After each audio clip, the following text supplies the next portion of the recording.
നമസ്കാരം. ഇഫ്രേമിയൻസ് ന്യൂസിലേക്ക് ഏവർക്കും സ്വാഗതം. വാർത്തകൾ വായിക്കുന്നത് ദയാനീഷ്.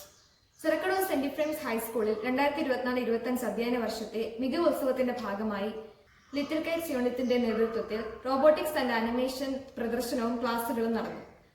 പ്രസ്തുത പ്രദർശനം സ്കൂൾ ഹെഡ്മിസ്ട്രസ് ശ്രീമതി ജിജി മാത്യൂസ് ഉദ്ഘാടനം ചെയ്തു. നൂതന സാങ്കേതിക വിദ്യകൾ ഉപയോഗിച്ച് കുട്ടികൾ തയ്യാറാക്കിയ ഉൽപ്പന്നങ്ങളുടെ പ്രദർശനവും ഓൺലൈൻ ക്വിസ് മത്സരവും വിവിധ തരത്തിലുള്ള ഗെയിമുകളും ലിറ്റിൽ കൈറ്റ്സ് അംഗങ്ങൾ തയ്യാറാക്കിയിരുന്നു. സെന്റ് ഇഫ്രേംസ് യുപി സ്കൂളിലെ 7ാം ക്ലാസ് വിദ്യാർത്ഥികൾ വളരെയേറെ കൗതുകത്തോടെ പ്രദർശനം വീക്ഷിച്ചു. സ്കൂളിന്റെ ഉൽപാദനക്ഷമത വർദ്ധിപ്പിക്കുക എന്നത് ഐസിടി പ്രാപ്തമായ പഠനമാണ്.